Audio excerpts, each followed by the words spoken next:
Thank you very much, Cecilia. And I hope most of you were here to catch the kind of documentary on the sixth UN Secretary General, who is Kofi Annan. There have been 9 UN Secretaries General. Unfortunately, all of them have been men. But Kofi Annan was the second African UN Secretary General after Boutros Ghali from Egypt. And as you heard there, those of you who are here for the documentary, he got the Nobel Peace Prize in 2001.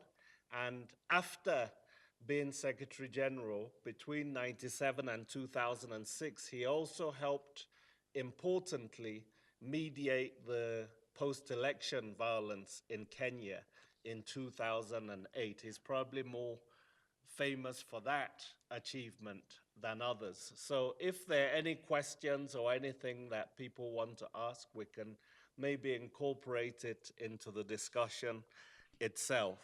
So before I introduce our eminent panel, I just wanted to make a few remarks just to introduce this session, and hopefully we'll have some good discussion on the topic. So the topic is South Africa's return to the UN Security Council.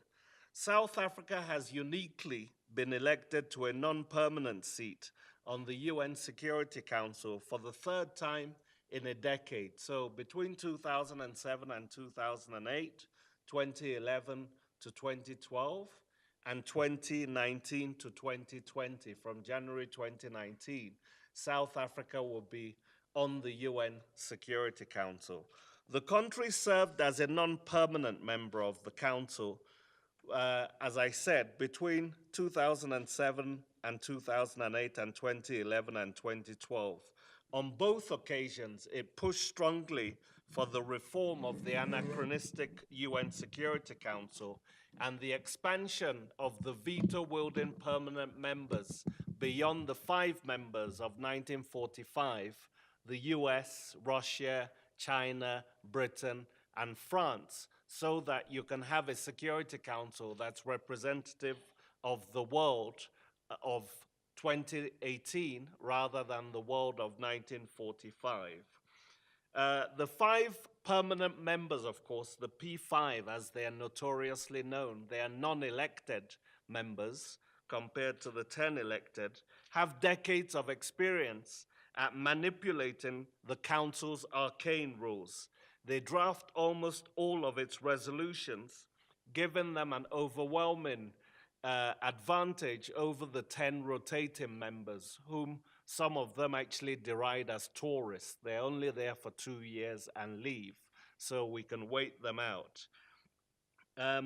It was actually the African Union's Ezowini consensus in 2005 calling for 3 veto-wielding African permanent members to add to the 3 rotating members that Africa already has, that probably did the most to prevent any reform in 2005. And since then, South Africa, along with Nigeria and a few others, have argued unsuccessfully that Africa move away from that maximalist position, and like Japan and Germany, argued that it's better to reform the council, expand the membership, and then fight the veto power, etc., from within the organization. During its 2 tenures on the council, South Africa pushed forcefully for strengthened cooperation between the UN and Africa's regional organizations, mostly the AU, but also organizations like SADC. And it prioritized this theme in its 3 presidencies of the Council in March 2007, April 2008, and January 2012. And South Africa also argued successfully for annual meetings between the 15-member UN Security Council and the African Union's 15-member Peace and Security Council, which now happen. But South Africa also became embroiled during both terms on the Council in controversial decisions. While serving on the Council in 2007 to 2008, Tshwane became caught up in what I think were unnecessary disagreements with Western powers over Iran and Myanmar over human rights. And Doc will be able to talk more on that. The country could have simply, in my view, hidden behind definite Chinese and Russian vetoes rather than, and abstained rather than having these um, fights with the US, France, and Britain and prioritized African issues, which are about 60% of the topics on the Council's agenda. During South Africa's second stint on the UN Security Council in 2011 to 2012, and Dr. Mashabane, who I'll introduce in a minute, was the deputy ambassador of South Africa at the time, South Africa also became embroiled in controversies in Libya and Cote d'Ivoire. In Libya, South Africa was heavily criticized for having supported a Security Council resolution 1973, which effectively was being passed by Western powers, NATO, US, France, Britain, leading it, arguing that they were launching a humanitarian intervention effectively based on the responsibility to protect civilians in Benghazi. But it turned into a regime change agenda, basically, where Gaddafi was assassinated. And so South Africa came in for quite a few criticism, including from within the ruling ANC itself, many members of whom actually remembered Gaddafi's revolutionary past. Along with BRICS allies on the Security Council, South Africa also became a vociferous opponent of the intervention in Libya. In Cote d'Ivoire, South Africa was somewhat isolated in arguing against the electoral outcome that saw Alassane Ouattara become president, and eventually the UN, ECOWAS, and the majority within the international community forced Laurent Gbagbo out of power. South Africa also, apart from these controversies in 2011 to 2012, was consistent in calling for the Council to adopt a less selective approach to human rights issues and the responsibility to protect by protecting civilians in Afghanistan, Iraq, Palestine, Western Sahara, and it was critical of the US's drone warfare under Barack Obama, which was killing civilians, particularly in Afghanistan and Pakistan. So, in concluding my brief remarks, which is basically trying to just provide a background before the main discussion, what should be South Africa's key priorities on the UN Security Council over these next 2 years from January 2019? Currently, about 84% of the UN's 91,000 peacekeepers are deployed in Africa. South Africa is the 17th largest contributor to UN peacekeeping, with 1,260 troops, 93% of which are deployed in the Congo. And then there are others in Darfur, 53, and South Sudan, 12. So these three theaters, particularly the Congo, should be a major focus for South Africa's UN Security Council mandate. In addition, South Africa must push for 5 key priorities on the Council. First, I think crafting strategic alliances to pursue important priorities with the 2 other African members, Cote d'Ivoire and Equatorial Guinea, its BRICS partners, China and Russia, and where possible, the Western powers, US, France, and Britain, and other non-elected members, and these will be Germany, Belgium, Poland, Indonesia, Peru, Kuwait, and Dominican Republic. South Africa must craft strategic alliances on different issues where it can. Second, Tswane must seek, along with key non-elected members, to draft and not just co-draft more council resolutions on African cases. At the moment, about over 90% of the resolutions on Africa are drafted by Britain and France, and then the US as well. And this is clearly not a sustainable or a legitimate situation. And it's also important that it works with non-permanent members like Germany, Indonesia, and Cote d'Ivoire, who have capacity, It works on council committees and working groups that are often dominated by the P5. Third, communication between the AU Commission in Addis Ababa and the AU office in New York must be urgently improved to ensure that strong African perspectives, not just from Addis, but from SADC, from ECOWAS, who are sometimes handling sub-regional cases, are actually represented and reflected in New York, so that one avoids some of the miscommunication that happened in the Libya situation, where South Africa, Nigeria, and Gabon were acting almost independently of what Addis Ababa and the AU majority were saying. Fourth, coordination between the two African Council members, Cote d'Ivoire and Equatorial Guinea, with South Africa must also be improved.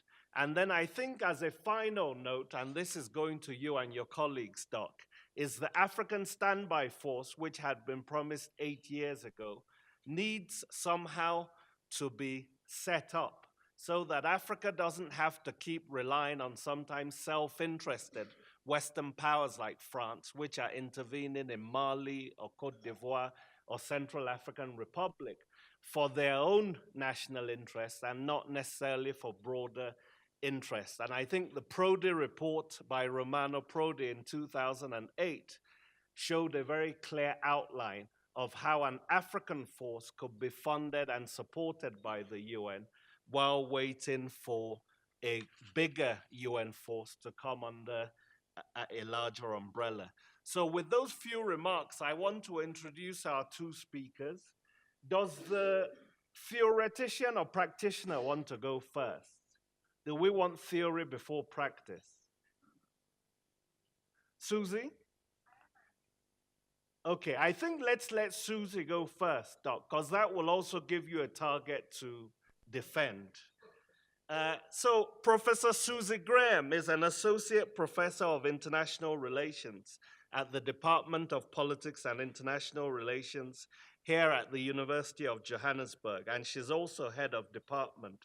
Her doctoral thesis focused on South Africa's voting behavior at the UN between 1994 and 2008, and is actually one of the most solid books available in the literature on this topic.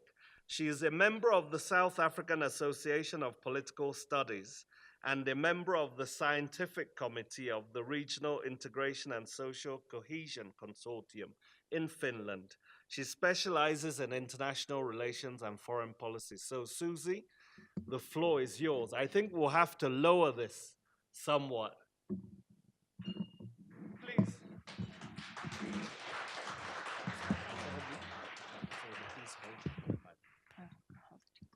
All right, that's much better. Thank you. That's perfect.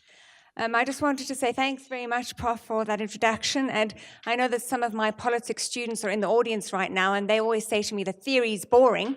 So let me not say I'm the theorist, and let me be hopefully exciting for you, especially today. I see them over there. I'm so excited to be part of this panel.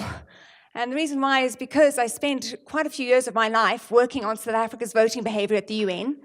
And even when I finished my doctorate, I didn't stop there. I felt, I had to carry on. So I started looking at South Africa's voting behavior all the way up to 2014 to include its second term on the UN Security Council. So I was able to look at 20 years of voting behavior. And I can't obviously discuss all of that now, but what I do want to suggest is when I have the platform, that without suggesting that history is destiny necessarily, that past votes can, in certain cases, offer a base from which to make cautious judgments. And I say cautious because sometimes we don't really know what's going to happen when things are very strained and tension-filled in the council. But it offers a base from which to make cautious judgments of future votes on similar issues at the UN. I also just want to bring in a point here quickly and say that when we first took up our time on the first Security Council tenure, President Mbeki at the time suggested that being on the Security Council obliges a country to take positions on a host of issues it probably hadn't even thought about before. And as a president of South Africa, I thought that was such an interesting comment to make. it's also important because in what I teach every day is the point that politics is all about perception. What does that mean? It means that South Africa's reputation, internationally and domestically, is dependent, whether it likes it or not, on how it is perceived and how it perceives itself. Regionally, importantly, especially since SADC was the one that endorsed South Africa's new tenure on the Security Council coming up, how it's represented regionally, what its reputation is perceived to be on the continent, and of course, how it's perceived to be internationally. And I thought it was so important that one of the first statements that came out when we found out that everything was going to go through smoothly, South Africa was certainly going to be the African state to take on the role in 2019 and 2020, along with its two other partners in Africa, was that South Africa came up with a very specific statement, and it kept repeating the words inclusive political dialogue, inclusive growth, that it will focus on this inclusiveness. And I thought that was so telling because language is so important. South Africa was really denigrated quite a lot. It was actually put in a bad light for its actions in the Security Council during its first tenure, and in fact during its second tenure with 1973's resolution. And what that really made me think about was, is it fair on South Africa when you consider how many votes are actually looked at on an annual basis? About 300 and something General Assembly votes, over 100 UN Security Council votes a year. A lot of background goes into that. And from my research, I discovered that actually South Africa is extremely consistent in terms of its foreign policy and voting behavior at the United Nations over a 20-year period, and that's quite a significant point to find. What does it matter? Who cares? Many people suggest these days that the UN doesn't even have a place anymore. And that video we just watched, which was quite inspiring actually, for me, ended with the fact that even though East Timor became independent in 2002, there were still so many other problems going on in the world. So, is it really that wonderful? What do you do about all the rest?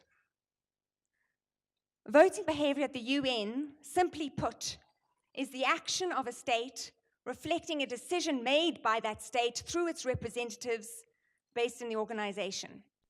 The act of saying yes or no, or abstaining from a vote, is a conscious choice made in a sometimes high-pressured, confusing, and complicated arena where states, dependent on resources and autonomy, are battling wits and interests in the chamber while slowly cultivating friendships in the hallways. That's quite an important thing to remember. When I was doing my research, I had to look at over 6,000 resolutions, which was quite a lot. And in order to try and make this study more manageable, I had to break it down into themes. And so I looked at what did South Africa project or declare as prominent themes for itself, not just during its tenures on the Security Council, which obviously featured during their times on the Security Council, but during its whole tenure since 1994 as a member of this world body. And what I discovered was, I broke it down into 4 separate themes. South Africa and its relationship with human rights promotion and democracy promotion, South Africa's role in nuclear disarmament, advancing African interests and the African agenda in the context of North-South relations, and lastly, South Africa's role in relation to UN reform. And basically what I found was this. In relation to human rights, 3 major points became obvious for me. And I'm sure this will come up in the discussion afterwards, so I'm not going to harp on about individual resolutions, now anyway. Firstly, incongruence in foreign policy makers' positions on human rights. What I said about that was, it is disingenuous of South Africa on the one hand to draw on its human rights language in every policy review, which it did very effectively, and does very effectively, including its applications for membership in the Human Rights Council and its ratification of international human rights legislation, and on the other, to downplay the promotion of human rights when it has the opportunity to act in defense of these rights. Government officials have expressed a need at times to tone down idealistic goals in favor of the protection of a perceived national interest and old friendships. There I was speaking very specifically about South Africa's liberation struggle history with Cuba and Indonesia. What results is, in essence, a tension between universal human rights and South Africa's other baser interests. If we flip that around, what we can say is that's true. We can't deny that fact. But what about then another point that comes up? South Africa's respect for state sovereignty and African solidarity. And not just African solidarity, but solidarity with other members of the Global South. In an effort to remain on good terms with its African and Southern partners, human rights have had to take a back seat. And African solidarity, South-South solidarity, and the sovereignty of states became prominent. South Africa's decision to avoid co-sponsoring any country resolutions at the Human Rights Council addressing human rights concerns in specific contexts is telling. Here I'm speaking specifically about Myanmar. That was something that really still continues to haunt South Africa. Thirdly, South Africa was very unwilling to be dominated by the Western powers. Prof already alluded to this before, the P3. South African struggles against imperialist agendas at the UN, especially within the UN Security Council, are evident. What this did, and I'm bringing in perception again, was unfortunately create the perception of South Africa as a kind of petulant or wayward child who just wouldn't do what it was told, basically, and who seemed to stick out its tongue almost at the US and the UK. You'll remember Dumasani, Ambassador Khumalo's famous phrase, you know, if we are cheeky Africans, let us be cheeky. But I think more charitably, what is really true here is that South Africa is genuinely and deeply committed to the Global South, Africa in particular, in what it sees as an unjust, Western-dominated global political and economic order. And so South Africa has had to see itself, because it's been placed in this platform by other African states, as a champion of the South and of Africa, and to be a kind of spokesperson. I used to say spokesman, but I'm trying to be more politically correct and say spokesperson in the quest for a more equitable system of global governance.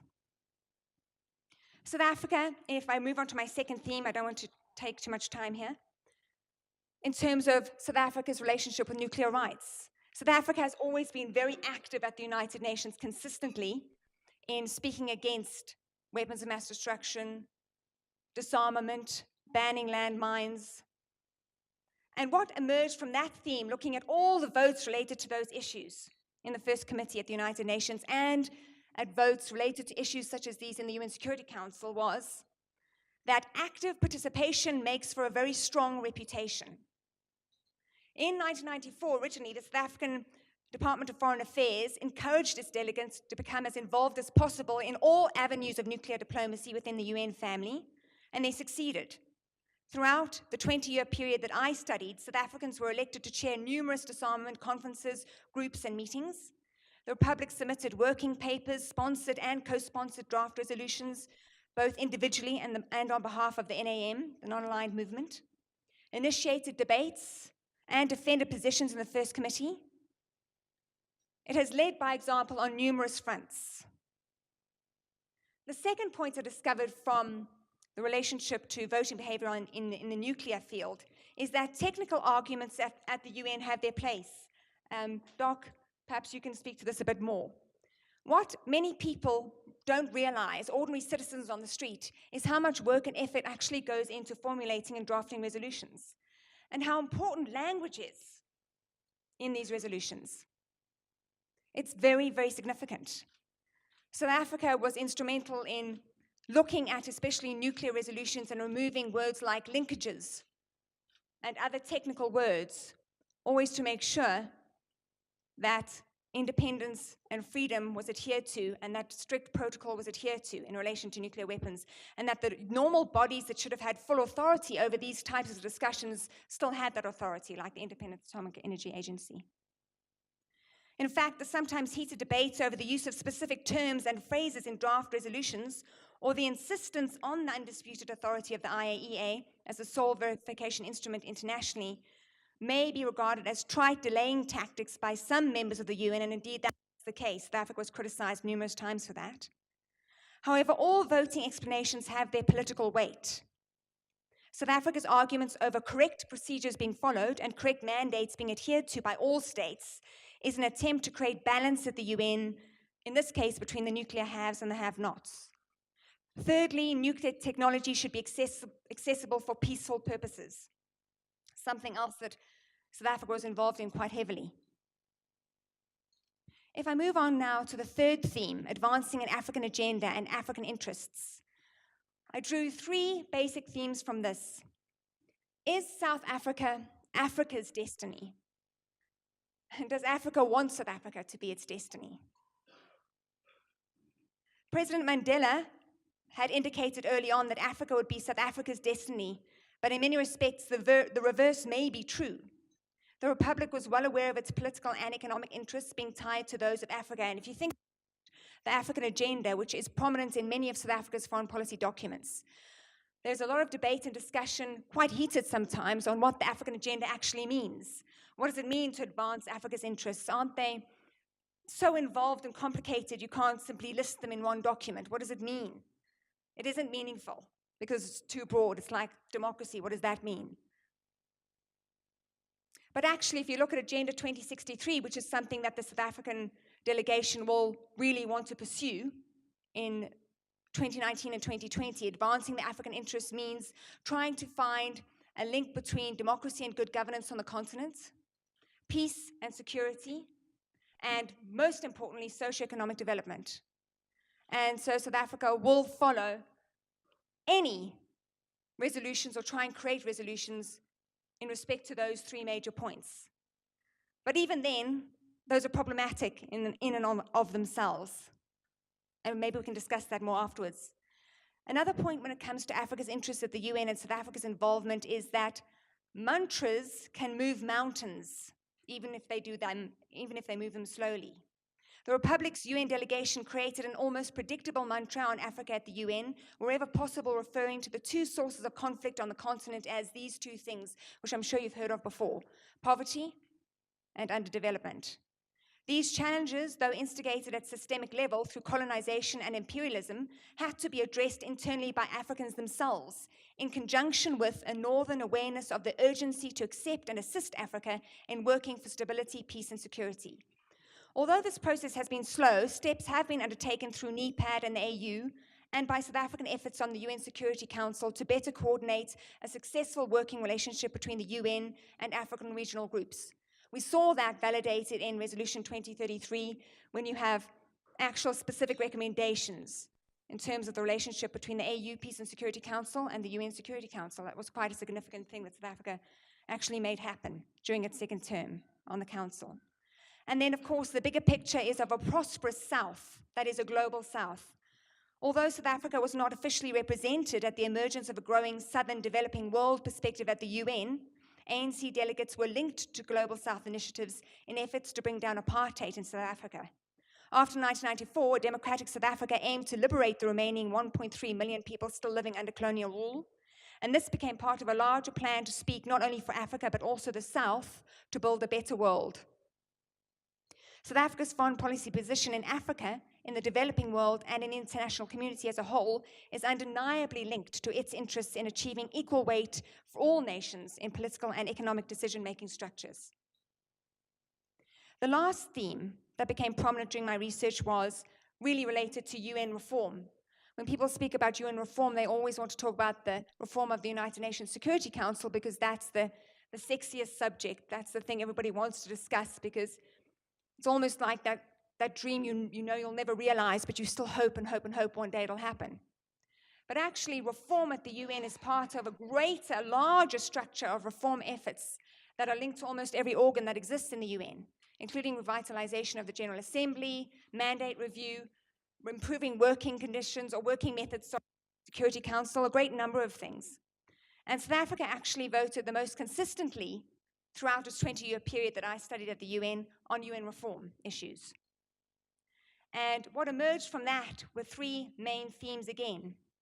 The UN reflects global politics, and we shouldn't forget that. We know that the P3, let's say the P5, include Russia and China here, have the most power at the UN because they have the most power in the organ of the UN that actually has weight militarily. But at the heart of South Africa's push for equitable global governance is the existence of a divide between those countries in the world with power and those struggling to attain power, and South Africa sort of sits somewhere in between. This tension between developed and developing countries is already present in almost all UN sessions, regardless of subject matter. So when the issue of UN reform, the most sensitive of these political subjects, is added to the equation, there's often disagreement, nitpicking, and sometimes heated arguments. And what we found really is this kind of ping-pong politics that happens quite a bit, where people tend to suggest that this isn't the correct forum to discuss this. I think it should be discussed in that other body. And when it actually gets there, if it gets there, they say it's not their problem, it should be somebody else's. Secondly, this idea that the UN is outdated. That's true. Of course it's outdated. Does that necessarily mean it doesn't have a position in the world today? It's outdated. It's not defunct as an organization. Most states agree that UN reform is essential. They simply differ on what needs reforming. South African foreign policymakers believe that the UN has a central role to play in meeting these challenges facing systems of global governance around the world. And this role, however, cannot be of value to all UN member states if a select few, and in this case we're talking about the money, continue to direct and produce and wield control over the others. The irony is, of course, that without the money, operations and activities cannot be implemented. South African delegates have often raised serious concerns over this factor and have pleaded for all member states to pay their assessed dues on time and in full. Working from within for overall reform, small corrections may lead to improvements. South Africa's involvement in two major attempts at structural change in the UN did not bear fruit. This was not due to any political failing on the part of the delegates, but as a result of inflexibility and indecision in many areas and levels of the UN system, which have long since characterized the debate on reform. Between the OAU position on reform in 1997 and the AU's Eswatini consensus in 2005, the significant difference in South Africa's role in the debate was its attempt to build its political profile at the UN. South Africa has worked in smaller ways in various committees and debates to chip away where it can at those seemingly immovable practices of the organization. In essence, the country has lobbied for reform at the grassroots level in the United Nations. Lastly, the UN reform is essential but incomplete without UN Security Council reform. Obviously, the ultimate goal for South Africa is to represent Africa as a permanent member of a reformed United Nations Security Council. Assuming that UN Security Council reform is achievable, then South Africa is not that far from reaching its goal. This is true in the sense that despite those who would rather support Egypt, for example, or Nigeria's candidacy, South Africa did find its feet during the first term on the Security Council in 2007-2008. It was very quickly re-elected to that same position in 2011 and 2012, and now we've seen again South Africa endorsed by the AU as the African representative in 2019 and 2020. So, at least in the eyes of many of the UNGA members, South African delegates must be doing something right at the United Nations. Just to close, before I hand over to the practitioner, I just wanted to bring up quite an interesting point. Prof. Ade was talking about what South Africa ought to do on the Council, and I agree with him in all respects. In relation to human rights issues, because I suspect that will feature again on the Security Council, situations in countries always feature at the Security Council, is that South Africa might take three options or have three options available to it. To team up with human rights non-governmental organizations to point out double standards in global governance itself.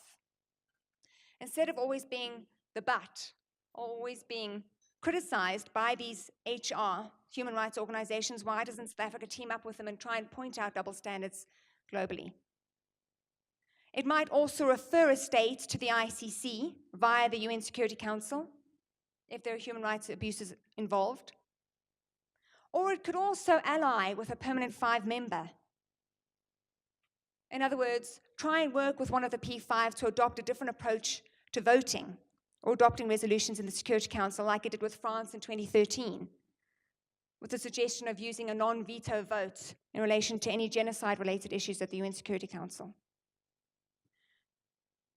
South Africa has a 6 multi-pronged approach to what it's going to do in 2019 and 2020. And most important for it is promoting the African agenda, reforming the UN, improving working methods of the Security Council once again, increasing UN and sub-regional partnerships, pursuing Agenda 2063, and that includes the 7 African aspirations within that, including inclusive development, silencing the guns by 2020, but promoting peace really in all regions of the world, and prioritizing diplomacy, negotiation, mediation, and pacific settlement of disputes, and peace building through, once again, inclusive dialogue. So this is really the exciting thing for me, this constant use of the word inclusive. I think there are subtle things to take away from that word.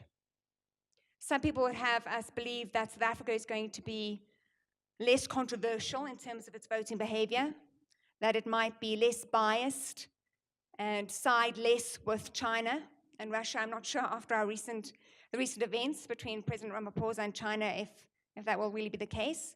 And perhaps South Africa might be more even-handed with the West under President Ramaphosa.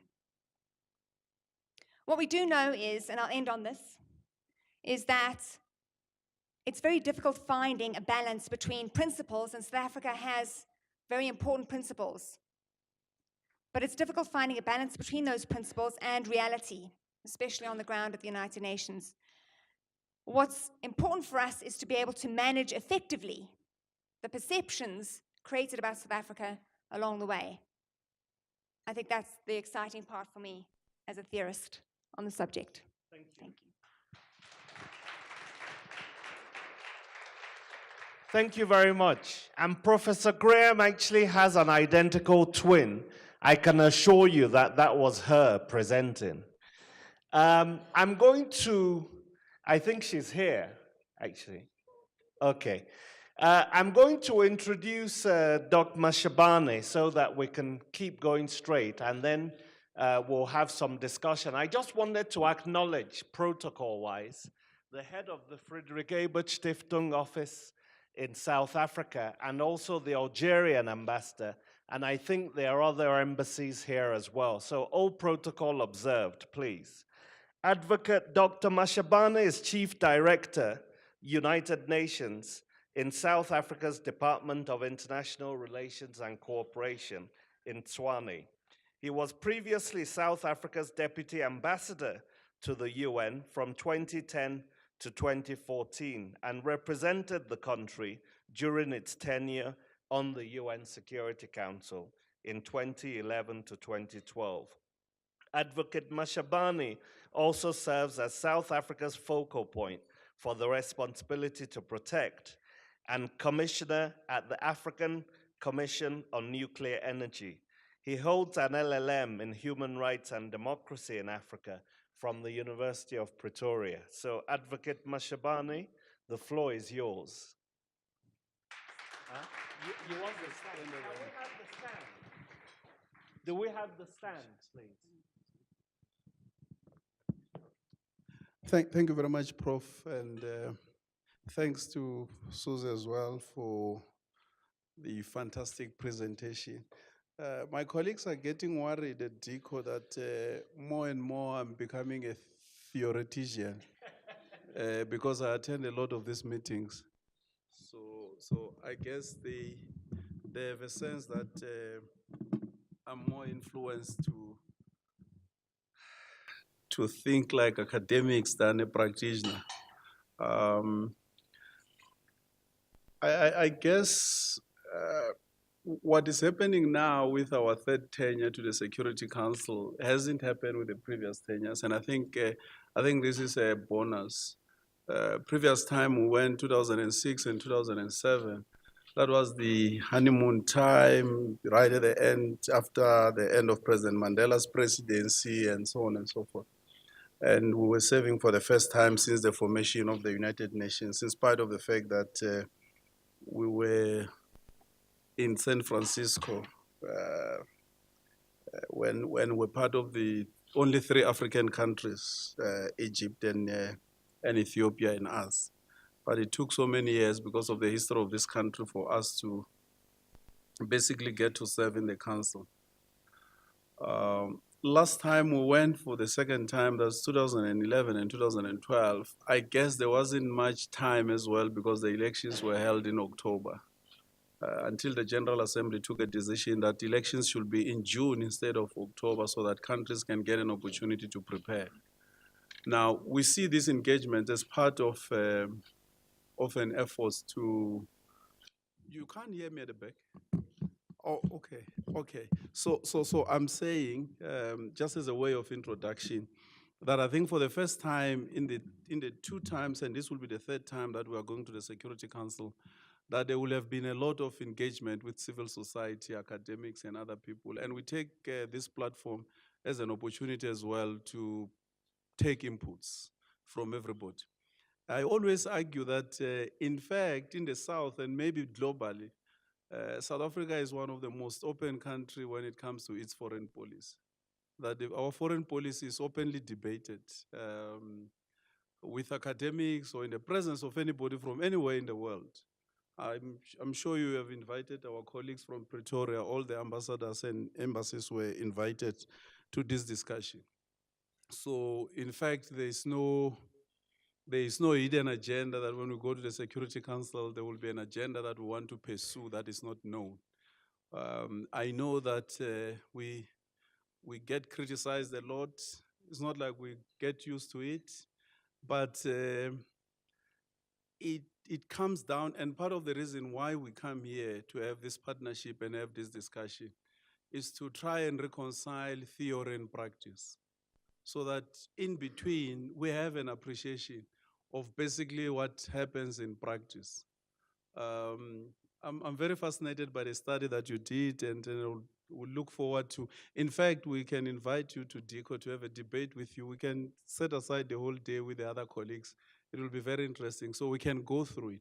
And I think we can have a discussion also with you in the light of the State Department's report that says that we are one of the countries that most of the time doesn't vote together with the US.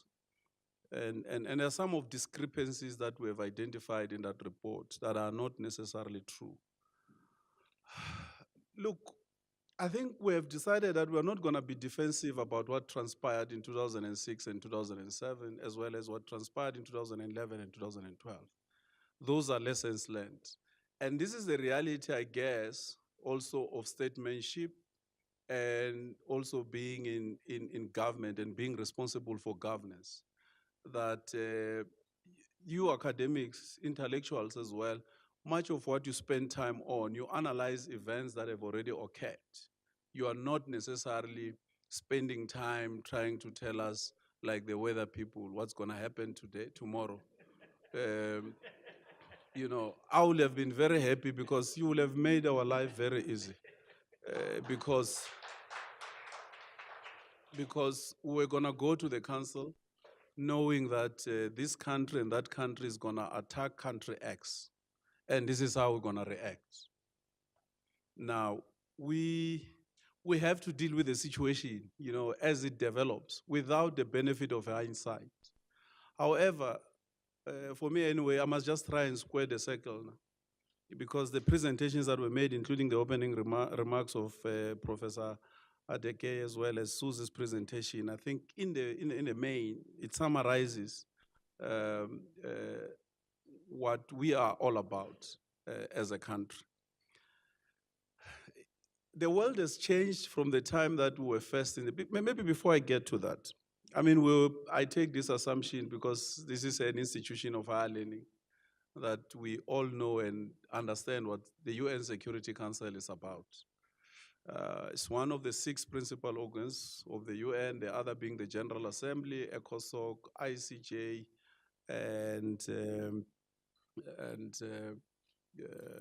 the trusteeship, which anyway is obsolete, no longer has a mandate, but is still there in the charter. The charter has not been amended. Now, the Security Council is one organ where there's a high concentration of power insofar as the global governance is concerned. Because that's the only institution that, in terms of the Charter of the UN, which is a foundation of international law, is given powers that are not given to anybody else. And in fact, the charter itself says when you ratify the charter, you become a member of the UN. So when we went back in 1994, we didn't have to re-sign the charter, but what we reactivated is the understanding that the Security Council takes decisions and acts on behalf of the 193 members. So any member of the UN, even those that are not serving in the council, have ceded part of their sovereignty to the Security Council. So the 15, when they sit and take a decision, that decision is not only for the 15, but is taken collectively on behalf of all of us. Now, the gripe has always been that out of that 15, the charter says 5 of them are permanent members. So regardless of what happened, that's the US, the UK, France, Russia, and China.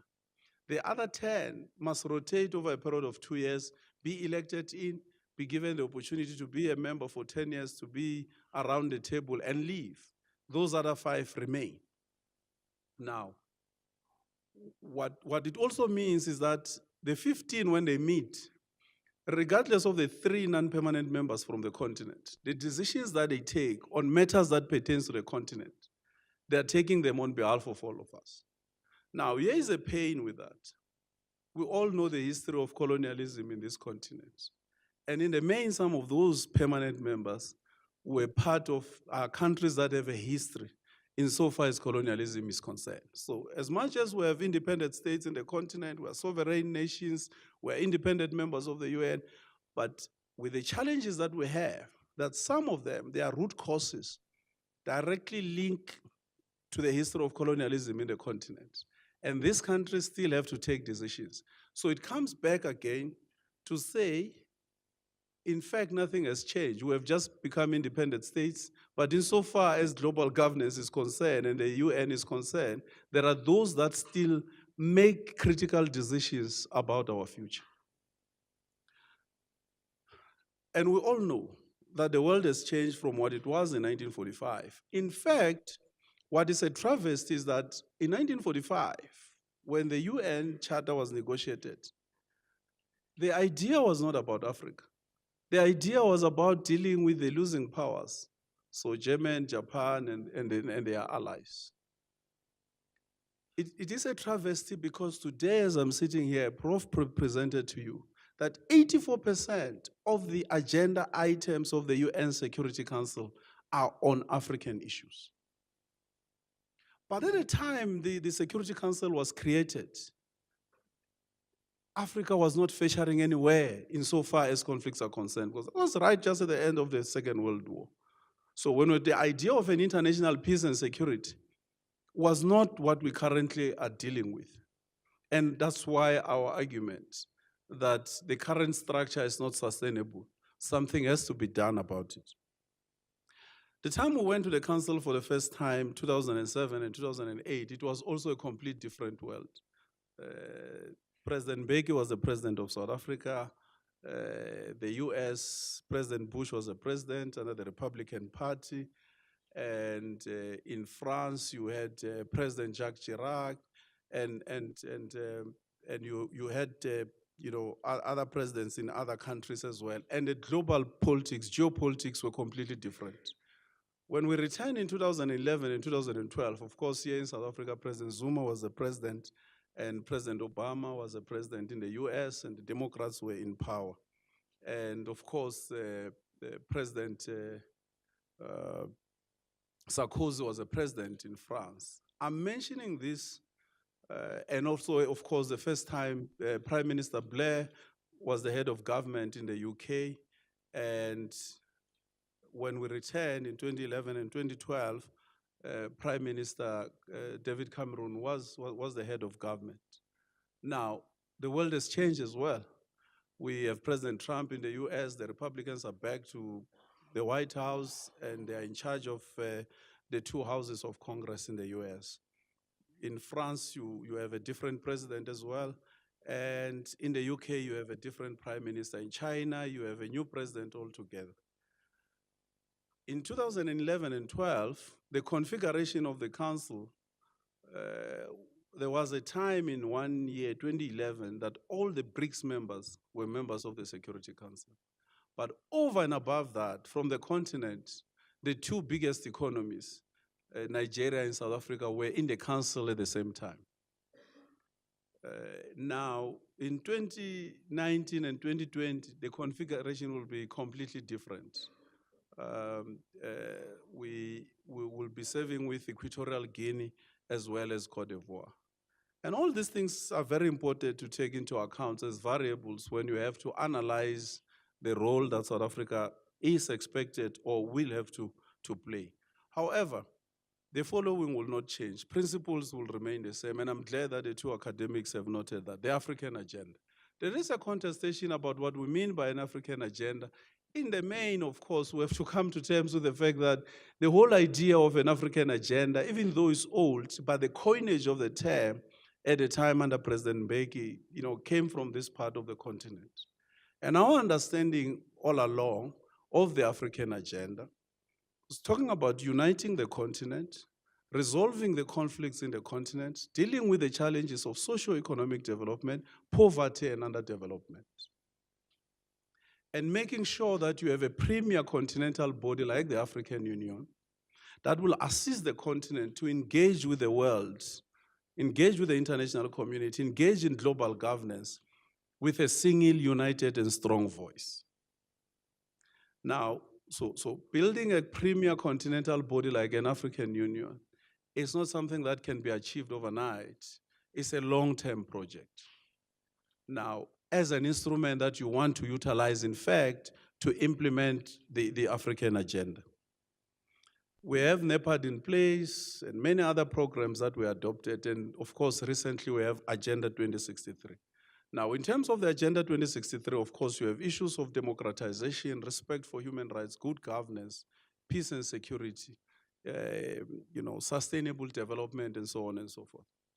However, insofar as the peace and security is concerned, which is the primary mandate of UN Security Council, the Agenda 2063 talks about silencing the guns by 2020. Now, 2020, in fact, is in 30 months' time, if I'm not mistaken. So when we're conceptualizing what South Africa should do, part of the African agenda is to talk about silencing the guns. And in fact, I did say to colleagues, I think we're setting ourselves to fail. But at the same time, I said, we are a country that likes challenges. It's unfortunate that history had ordained that the last 2 years of one of the targets, which is silencing the guns, South Africa must be serving in the Security Council. So if history has ordained that we must carry out this historic responsibility of leading the African charge in the UN Security Council in the remaining 2 years of the target to silence guns by 2020, let it be. Now, and the challenge again, as you will know, by 2020, the other two African members will have left the council. So we will be a senior African member of the Security Council, meaning that it will be our responsibility to make sure that by the 31st of December 2359, 1 minute before 12 o'clock of that night, all guns have been silenced in the continent. Now, I don't see this as government's responsibility only. I see this as a responsibility for all of us as South Africans in all spheres of life, but also as all of us as Africans, as our duty, as well as our friends from wherever part of the world they come from. The second most important principle, which will guide us and has guided us in the previous terms, is respect for the international law and respect for the international rule of law. And I'm emphasizing international rule of law because this is a major issue of division in the Security Council. And you will be surprised. Why would you have differences with other members? In the main, our colleagues, particularly from the P3, or the West in general, I think they find it difficult to come to terms with that. They love rule of law. We agree with that, but we say rule of law has two dimensions. There's rule of law at the domestic level, there's a rule of law at an international level. What do we mean by that? Is that we can't sit and discuss treaties, conventions, and protocols and have other states sign to them, ratify them, and be bound by them, and you have others who are not bound by them. They sign them, they don't ratify them, and selectively choose which norms of international law, which rules of international law apply to them. That's one. Secondly, when the Security Council has taken a decision, as an organ with a mandate to take such decisions must be implemented according to what the Security Council has decided, the spirit and the letter. But they must be respected by all of us.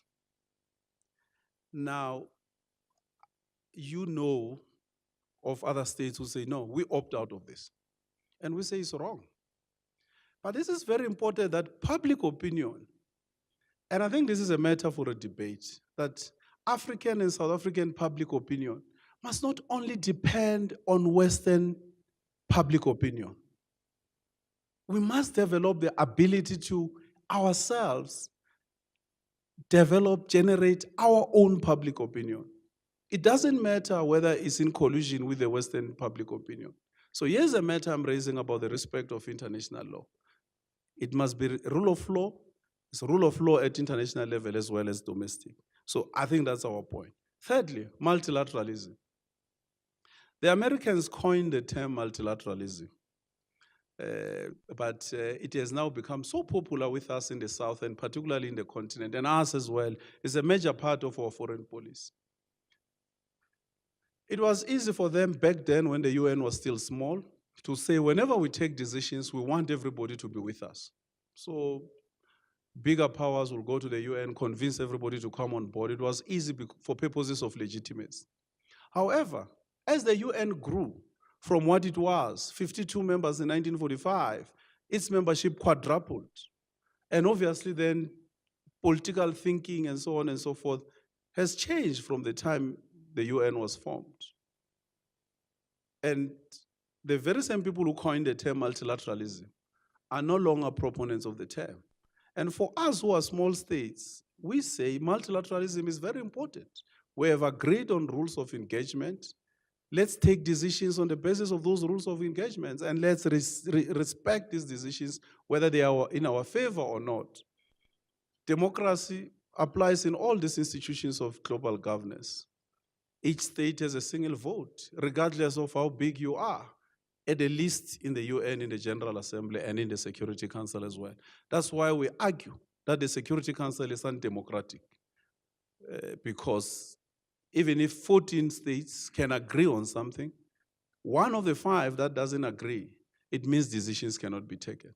Surely, for what at least we know, what the West is teaching us to be democracy, that cannot be democracy. That one state out of 14, out of 15, one can block everybody.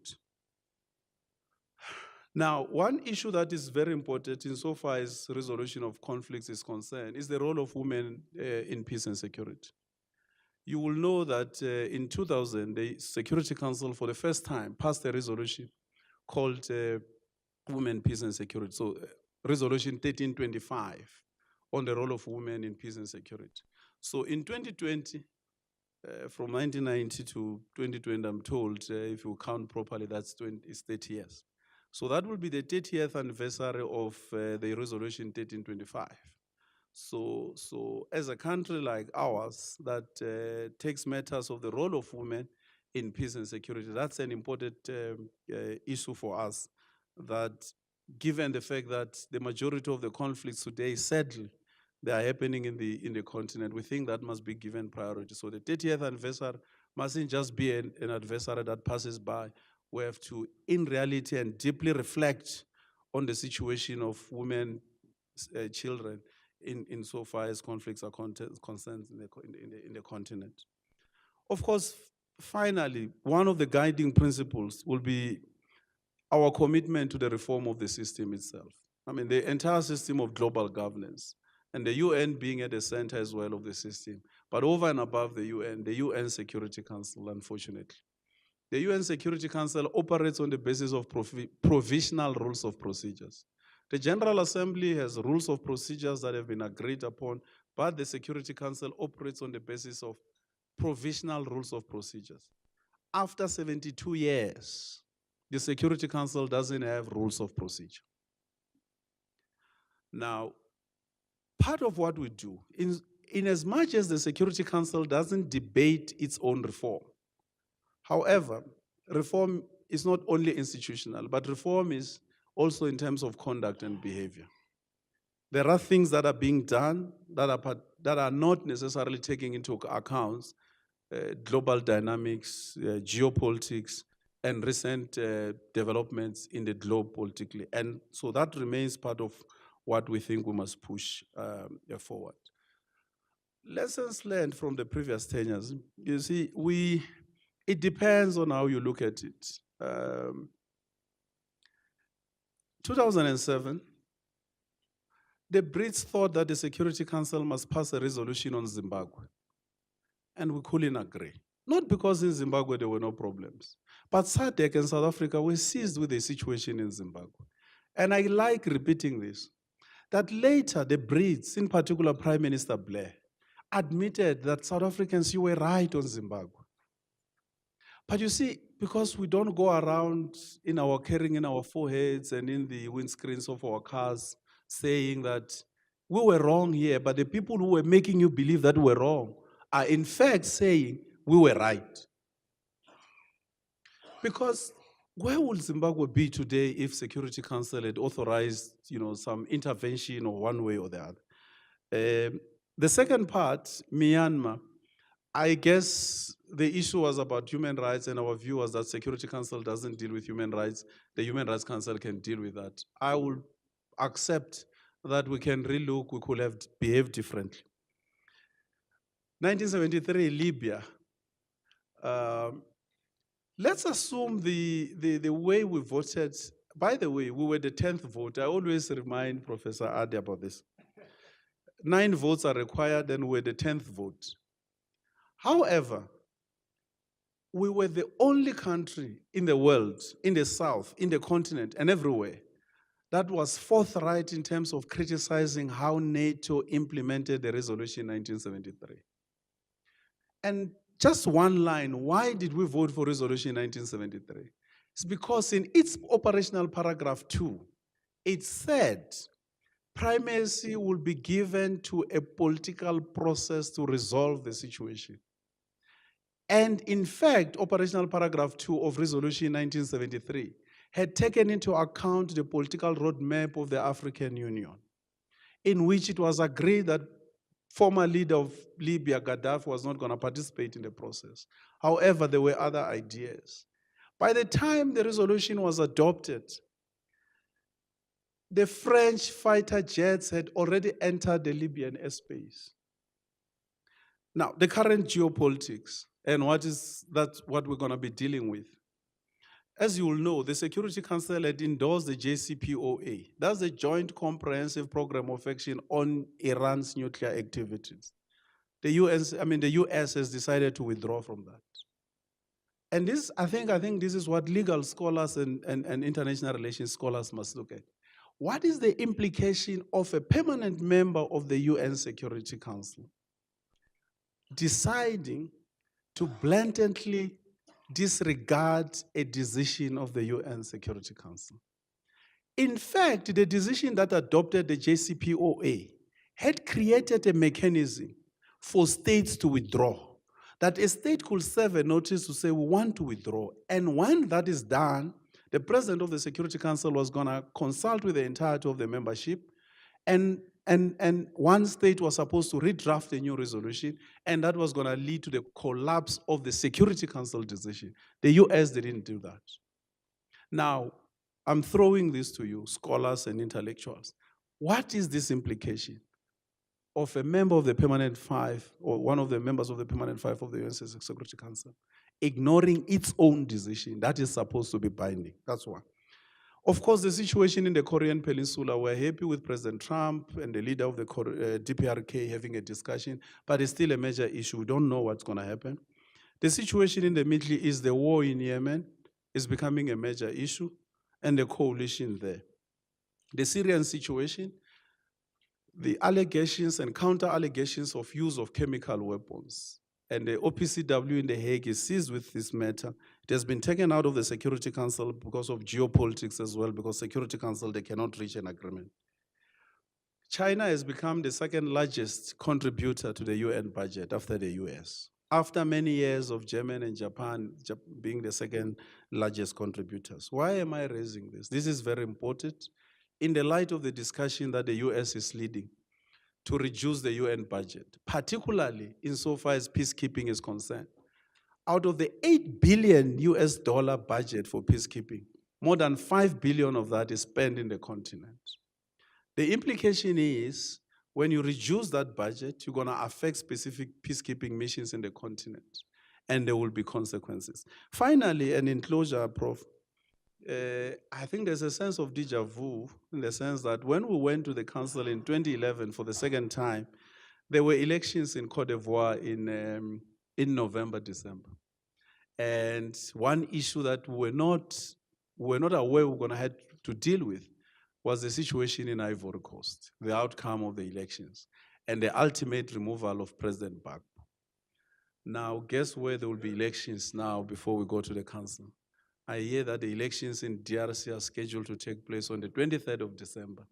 So by the time on the 1st of January 2019 we get into the council, either there will be a report about the elections that went very well, were successful, nobody's challenging them, there will be no protest in Kinshasa, everybody will be happy, we'll be on a highway to consolidation of democracy in the Congo.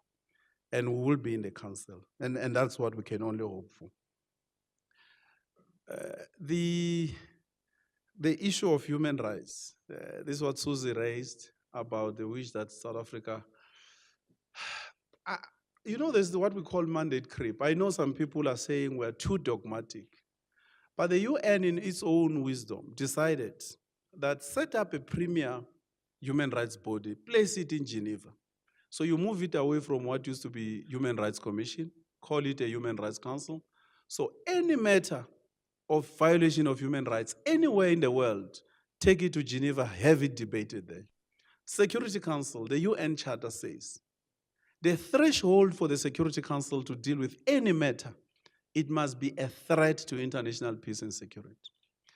There's a situation in Somalia that many of you may not be aware of. You know, Somalia is not a peaceful state. Over the past 20 years, we've been struggling to stabilize Somalia and make sure that there's a government and so on and so forth. There's currently a mission there called AMISOM, the African Union Mission in Somalia. AMISOM has got its own challenges of resources, capabilities, military assets, as well as funding. And we are grateful to the European Union for the trust fund that they've created over the years to assist AMISOM in Somalia. We have argued, the first time we were in the council in 2007 and 2008, that AMISOM should be reheaded, should become a UN peacekeeping mission. The UN does, members of the Security Council, particularly the P5, don't agree. Their argument is that there's no peace to keep in Somalia. Well and good. But the situation in Somalia is a threat to international peace and security. And the UN itself agrees. And Africans, the reason why we went there is that we were proving a point, that we are not depending on Pakistan, Bangladesh, and India. These are the three major or largest troop contributing countries, that if you give us the resources as Africans, we can go on our own. Advocate, I'd like you to round up, please. So in my roundup, the ICC, there was a reference that we must support referral to the ICC. In fact, part of our major problem with the ICC is Article 16 of the Rome Statute. Article 16 of the Rome Statute gives the Security Council the power to refer any situation to the ICC. Now, our issue is, it can't be right that a state like the US, that is a permanent member of the Security Council, signed the Rome Statute, its Congress refuses to ratify, still has the power to say we are referring country X to the ICC that they themselves are not part of. That's a major issue for us. That's one. Secondly, the Rome Statute itself says the Security Council can defer a warrant of arrest that is issued by the ICC. When we went to the council for the first time, we put it on record. The African Union has made a request for the Security Council to defer the warrant of arrest of President al-Bashir. The Security Council refused to entertain it. No, so I'm saying it's not us, it's the rules. And you defer it for a period of 12 months. After 12 months, I mean, the deferral lapses. And when it lapses, you come back and have a debate. In spite of the African Union making repeated pleas. Please round up. Okay. Okay, I'll leave the rest of the other issues for discussion. But I think, so in the main, I think we have no illusions about the challenges that are going to be facing us. But in the main, we understand that we are not representing ourselves. We are an African candidate. There is an African Union that discusses some of these issues. All that will be taken into account. Also, we've got, I think the approach of building alliances is not correct. There's this misinformation that we don't work with the US, we don't work with the UK. In matter of factly, we're in discussion with the French, the US, and everybody to make sure that by the time we're in the council, we cooperate with them. The point you made about the drafting of resolutions, unfortunately, the public, you only get to see the time the council meets in the chamber to adopt a resolution. But there's a lot that goes on behind closed doors that you don't get to see. And it may appear like to you, 99% South Africa should have aligned itself with this resolution, only to find that that 1%, 0.01% that makes us not to vote in favor of that resolution is what is critical for us, that resolution falls and stands on that 0.01%. I thank you. Thank you. What he had to say is actually so important and the raw material of history because we don't quite know what South Africa is going to do. So I was very reluctant to stop, Dr. Mashabane, but I think it will be good to get the audience involved. The one thing I wondered about, though, is that you seem to focus on the US and not being able to refer to the ICC while not being a member. But I noticed you left out your two BRICS members, Russia and China, who are also in the same position. So maybe we want to just think about that a bit. But I know you're a diplomat sometimes too. So let's open up the floor. The two panelists for the quality of the contributions. It is very, very important what we heard, especially that it gives you a broad vision. Sorry, did you introduce yourself? Sorry, not yet. I am Ambassador Belaid of Algeria. Of course, I cannot, as you said, when you are a diplomat, it is not always easy to talk. But after thanking the two panelists, I would like to say, maybe to bring a kind of input and saying that despite the change of the geopolitical environment, the change of the situations of the leaderships and so on, it is very important to see that South Africa, and you rightly said, a country expressing in a transparency its foreign policy is elected in, at least because I have the scores of the two last elections. And even if everyone knows that South Africa will have the African agenda at the Security Council, and if we take only the security matters, conflict, peace, and so on, we know that every conflict, every crisis, you have very complicated and sophisticated background. For this reason, you have some crises it is difficult to solve them. Why? Because you have many actors or several interests. Anyway, what I would like to say, this is maybe as an input to the analysis, especially for the professor, is that South Africa, during, at least because I have the figures,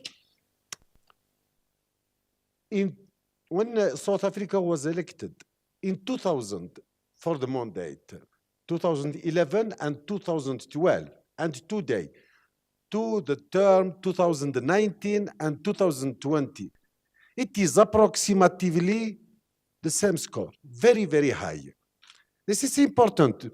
It means that even if everyone knows clearly what is the positions, the visions, the approach of South Africa, but this very, very strong majority, almost unanimity of the international, what we call, the international community, voted at least during the two last elections in favor of South Africa. This is very, very important. Is it a matter of values? Is it a matter of perception? Is it, I don't know. But for research, I think it is very, very important to try to understand why a so very high score in the election of a state to a non-member status at the Security Council. I think this is very, very important. Thank you very much. My name is Malusi Ngube. I'm a student here, Politics Department. My HOD is Professor Graham and also Professor Adebajo. I was under his tutelage as well. My question, more specifically to the Chief Director, if you can educate us and sensitize me on this point, particularly when Resolution United Nations Security Council 1973, after 1970, was adopted, you said Article number 2 on it, I stand for correction, went for a political resolution. And as that was going on, somebody broke the law, and who's that somebody? The Frenchman. He was flying over what's called. Now, you being an advocate, can you bring us into the intricacies of international law? How do you hold them responsible to date? Or the powerful are above the law? Is that the case? Or what's going to happen? You being a lawyer yourself, how do you keep that alive even though we are not as powerful as France, not as powerful as Russia, not as powerful as America? They effectively broke the law, if I understand you. If they didn't break the law, please sensitize me why you're saying they did not break the law. Thank you. Okay. My name is Emmanuel from the People's Movement for African Unity. I don't trust the academia. I don't like academic debate because All of them. It's all about debate, no nothing. But I cannot talk longer than is necessary. I can only make a suggestion. As long as the top 5 members of United Nations can take a decision and blatantly, as you said, turn away from the decision without reason. I think if the African continent should do something for themselves, they must stubbornly learn to ignore the international community because it's full of oxymoronic ideas. There's nothing cohesive for the world. Thank you.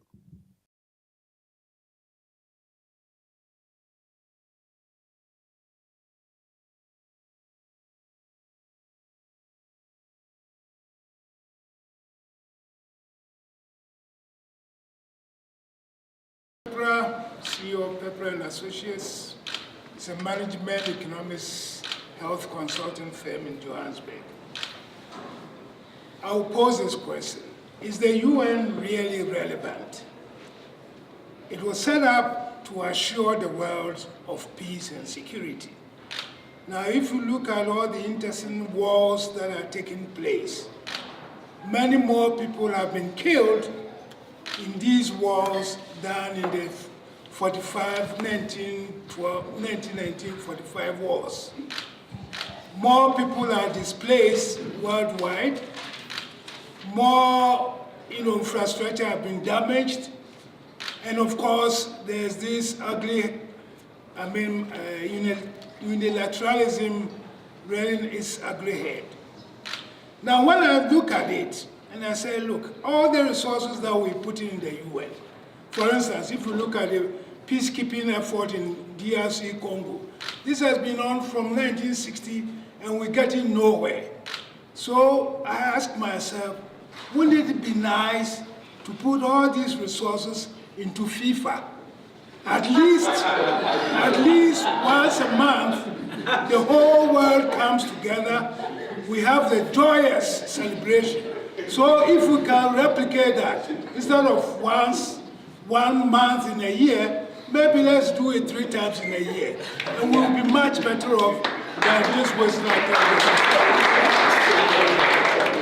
Thank you very much, Professor. I won't be long because I've got a bad flu, but I'm trying to ignore it. My name is Zonke Majodina. I'm a former expert on the UN Human Rights Committee. I think my comment goes to the Chief Director. And I'll start by saying that when the UN was formed, in fact, only South Africa was a member. All other African countries, South Africa and Liberia, were under colonialism, right? Okay, fast forward 70 years later, we are all members of the UN, supposedly on the principle that in the UN, all member states are equal. But my problem is that when we speak about South Africa being the face of Africa and talking about an African agenda, we assume that Africa is this homogeneous bloc, which it is not.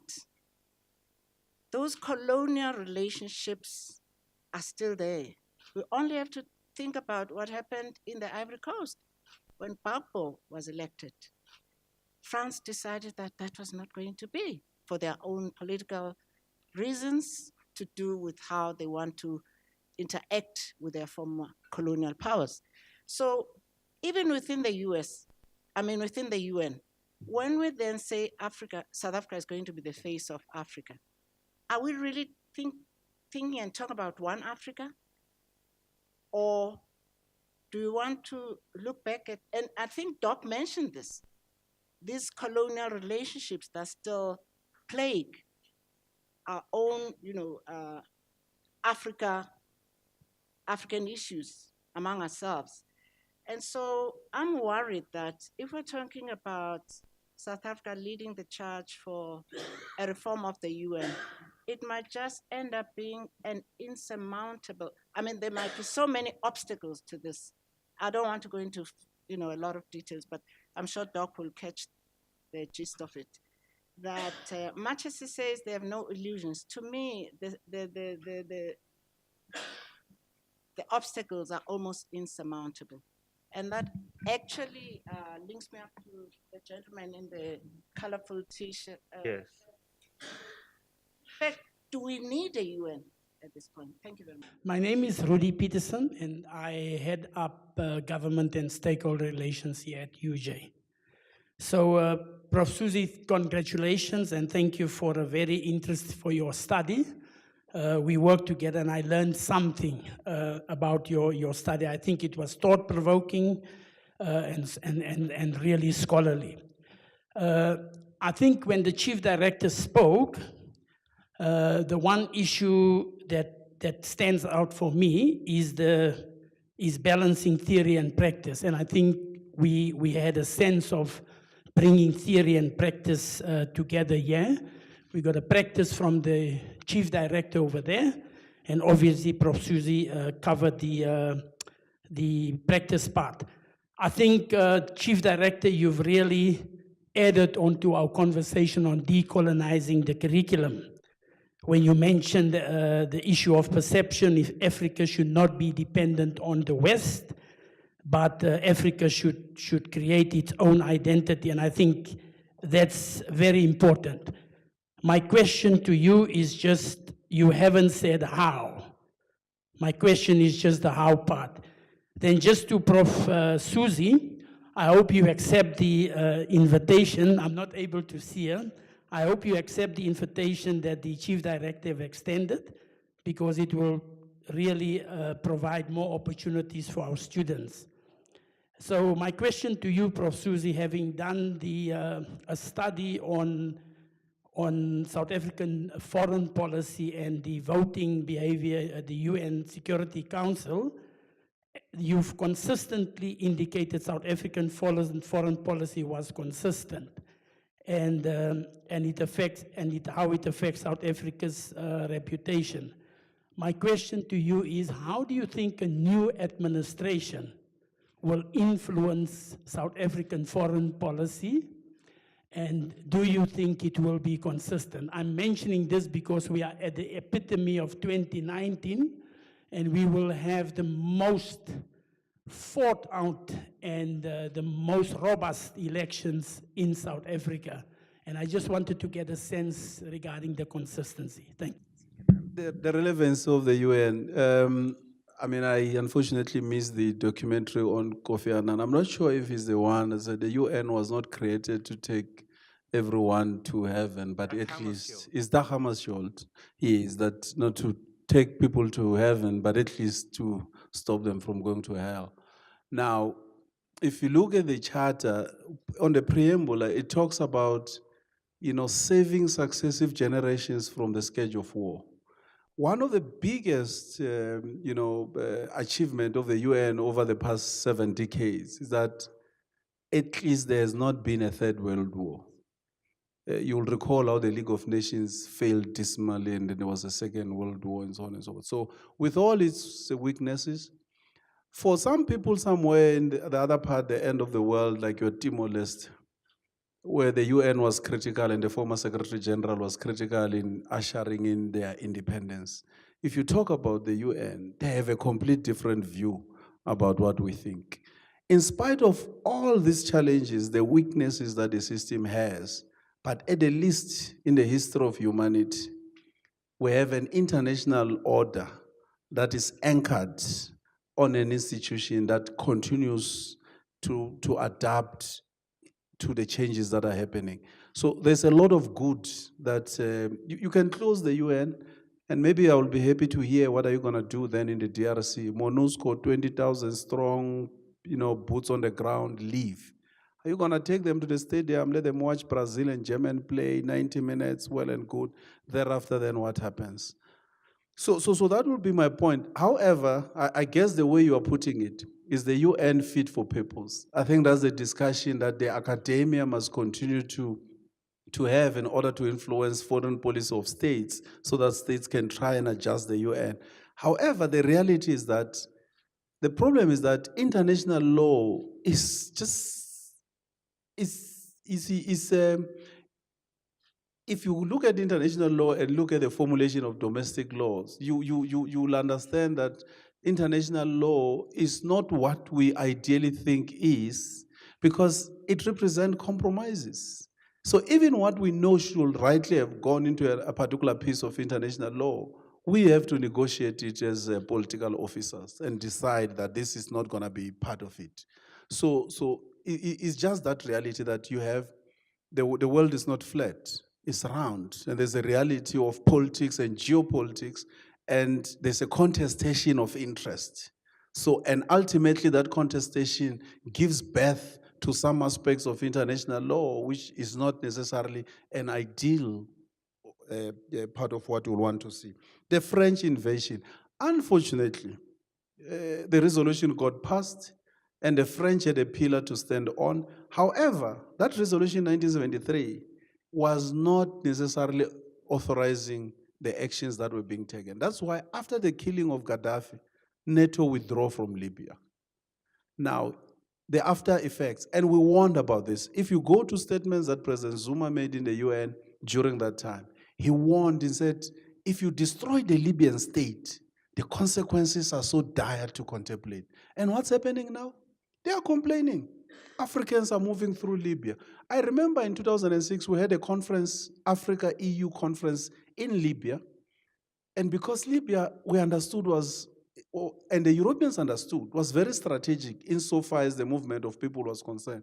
But you collapse the Libyan state, what do you expect? People have to move through that. Now it's a big issue. No, let's have a discussions. Africans must stay in Africa. But what did you do in Libya? This is the problem, that we don't come back to talk about what the consequences.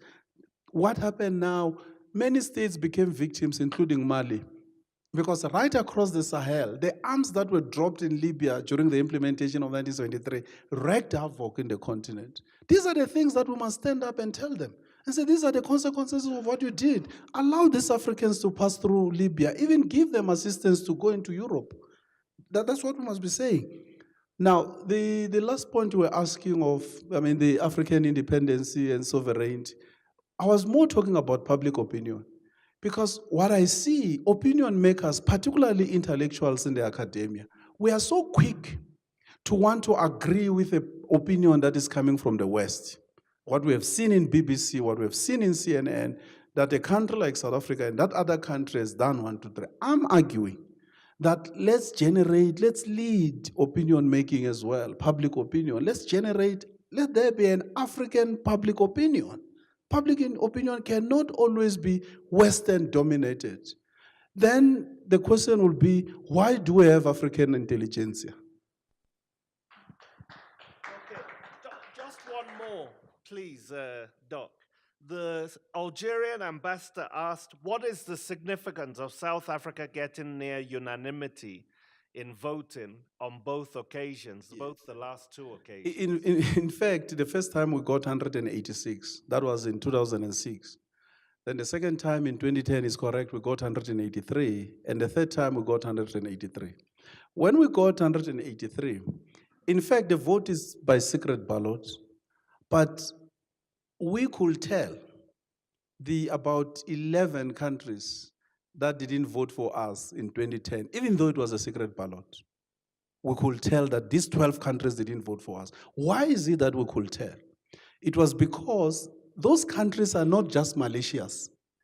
It is a principled position on their part that they don't agree with our values and principles. So even now, I can still tell you who are these 12 countries, even though the ballot is secret. And my argument is that they are not malicious. Is that they know we stand for a particular principle and they don't agree with that principle. Were there any African countries in there? No, I think we have 100% support from the continent. Okay. Yes. Miss or Professor Susie Graham, please go ahead. Thanks, Prof. Yes, thanks, Ambassador, for that question as well. That's exactly right. I mean, that is a huge number of votes in our favor, and I think this actually links to the question at the back there, how can South Africa be the face of Africa? Because you're absolutely right. Africa is made up of all of these different states, and sometimes we even forget that there are small island states as well floating about in the oceans. We seem to ignore those, and they're also African. And I think the fact that Africa gave us unanimous approval to once again represent in this very important platform proves something. It means something. It is symbolic. It means that South Africa is trusted to say something on behalf of the continent, to do something on behalf of the continent. I think that's really meaningful and important not to forget that. Okay, yes, academics can't be trusted. You know, that is true. I'm an academic, and I don't trust other academics, but worse than that, I'm an optimist, so you really shouldn't trust me. Because I actually think that the UN is fit for purpose and that it is relevant. And I'm not an advocate, but I'm an advocate for the United Nations. And the reason why I say that is because politically it's currently the only near universal organization that exists that affords an opportunity every year on a regular basis for all states that are part of this institution to actually have a say and be listened to. And I think that's important not to forget. So even the smallest state can actually have a say and be listened to. And not only that, what about all the other work the United Nations does through other bodies like UNICEF, you know, all the medical aid, all the contributions through food security, all the education efforts, should they also be wiped out? Because we don't think the UN is politically fit for purpose. It's like saying no state should have a government because there's always one corrupt person that makes it terrible for everybody. So we should just not have governments in place. I think also, thanks Rudy for your question on that. I think actually the short answer is there will be continuity for South Africa. The reason why I say that is because of Minister Sisulu's statements immediately after we found out that we were actually chosen, even though it was a kind of formality by then, for South Africa, that it really was more of the same. These are the principles that we are reaffirming, you know, kind of repeated statements that we've seen in many foreign policy documents over the years. And that personally for me was very interesting. I liked seeing that. It meant that South Africa has always had these principles, and it has not strayed from these principles, even if sometimes the principles have kind of moved up and down the pecking order in terms of foreign policy documents. You know, human rights used to be number 1, then it became number 4, now it's back at number 2, so, you know, it depends from year to year, but we still have them. So I think that even with the new administration, which is likely to be President Ramaphosa coming in next year, that it will be more of the same. I think that his leadership style is more pragmatic. Like Trump, he's a businessman, but I just think he's probably more of a human businessman from my perspective. And I think that he'll make decisions or try and help make decisions in the UN Security Council that benefit Africa. I really do believe that's something South Africa wants to ensure happens. Did I leave any, Prof? No, I think you've answered all of them. The one thing we should remember, though, is that South Africa was about to withdraw from the International Criminal Court before this new administration, which is quite a big issue. So when we talk about continuity and consistency, perhaps we need to factor some of that in as well. I know that diplomats will always find ways of squaring ambiguity, but we may need to factor some of that in. The whole issue of reform has been bandied around for years. It's taken different forms and shapes. But given that South Africa would like an expanded list of permanent countries, for example, is that feasible? Given, as you yourself, Doc, was saying, that there is this dominance of these 5 permanent members over every other decision. And of course, there are many reasons also. The fact that the rules of procedure are not are changeable, and the fact that there's really no respect for international rule of law. I'll just stop there, but it's just... Okay, so it's the reform of the Security Council specifically you want to know about. And the whole UN system, but of course, because South Africa is going in, a reform of the UN Security Council in the first place. Okay. Is it feasible in the 2 years that South Africa will we be able to push that agenda? My name is Sadile. I'm also a student at the Politics Department. My question will go both to Prof and Dr. Mashabane. The first question is that Doc has mentioned that South Africa's the issue of silencing the guns by 2020, of which is certainly not possible given the current context in Africa, right?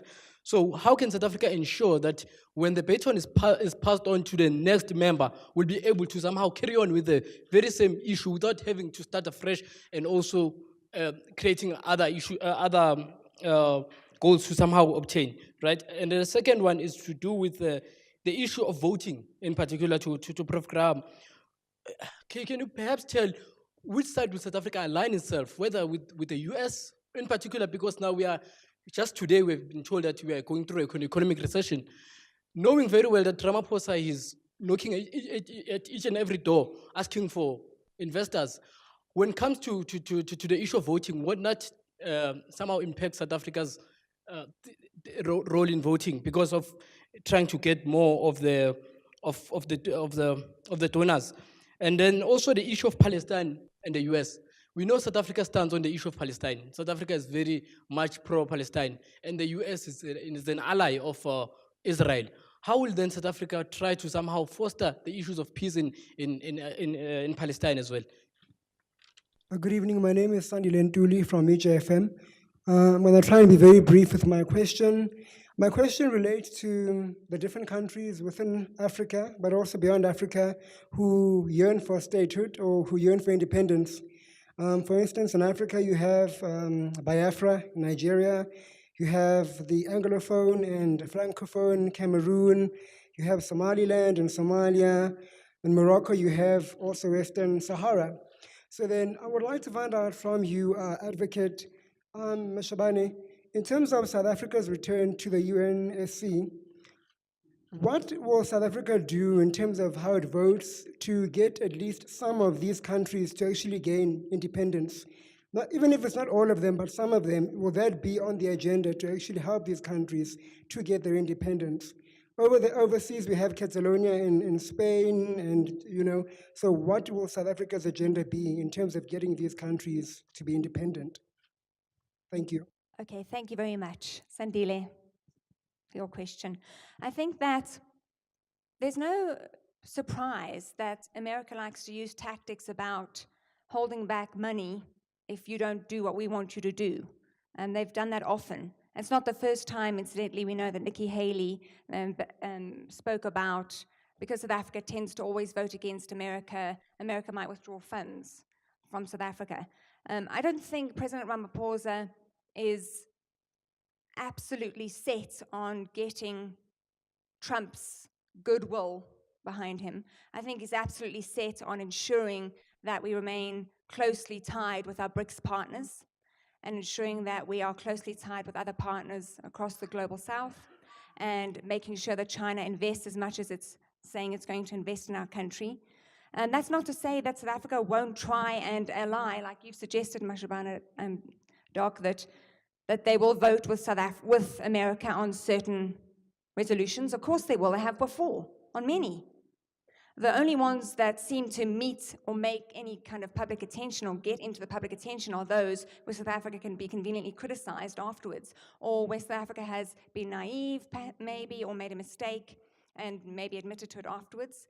But otherwise, South Africa and America have actually had a pretty decent relationship at the United Nations and worked together on a lot of many resolutions in many different spaces.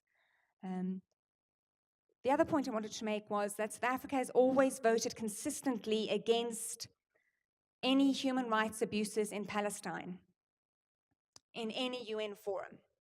So it's always voted against Israel. That has been a consistent finding that I actually found in my study. So South Africa has always tried to steer clear of any human rights related issues in the Security Council, but it has always voted to try and protect Palestinian people from grave human rights abuses. That's not to say that South Africa has also not been very outspoken.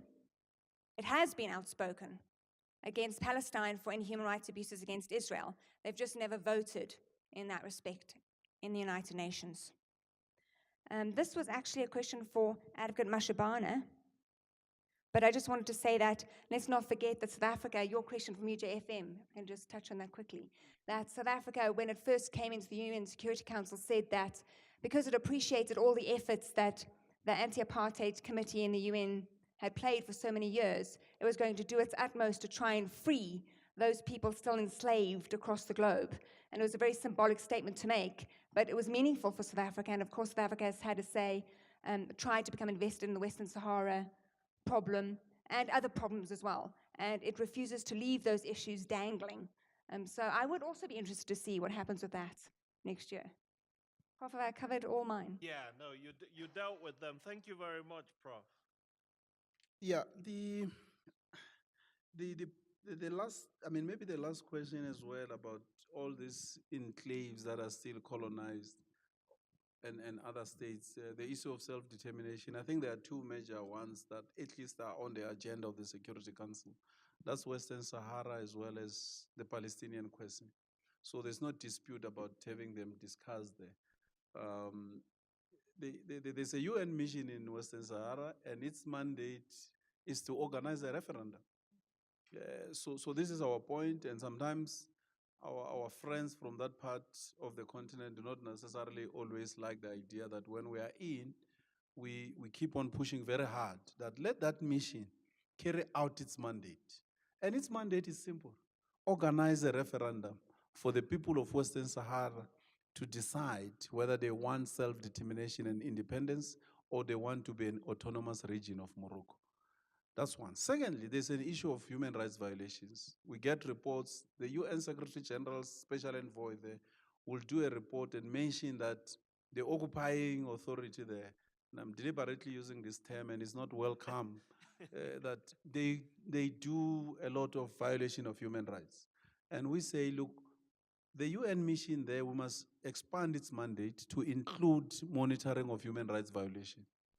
There's an argument that there's a violation of human rights in the camps in the Western Sahara. I said, well and good, let's have that included. But there's been a resistance, mainly even from those countries that are acting as proxies for either the interest of Morocco. They wouldn't want to see that. But that remains a principled position for us, and we'll continue to press for that.